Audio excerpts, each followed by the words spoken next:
Hi friends, இப்போ வந்து மழை வந்து விட்டு விட்டு பெஞ்சிட்ருக்கு.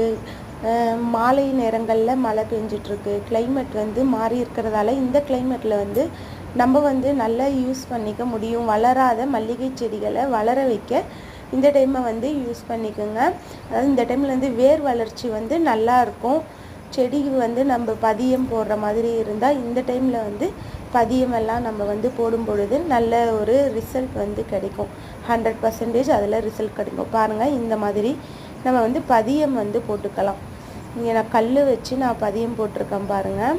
இந்த மாதிரி ஒரு நல்ல கிளையை வந்து அடிப்பாகத்தில் வர கிளையை மண்ணோட சேர்த்து வச்சு, மண்ணை கிளறி விட்டு மண்ணோட சேர்த்து வச்சு அது மேலே மண்ணை வச்சு நம்ம இந்த மாதிரி ஒரு கல்லை எடுத்து வச்சாலே போதும். வேர் வந்து 2 வாரத்தில் வேர் விட்டு பதியம் வந்து ரெடி ஆகிடும். இந்த டைமில் வந்து நம்ம வேஸ்டேஜ், காய்கறி தோல், பழத்தோல், கீரையோட வேஸ்டேஜ் எல்லாம் வெயில் இருக்கும் பொழுது நல்லா காய வச்சு அது ஒரு கவரில் ஸ்டோர் பண்ணி வச்சுக்கோங்க.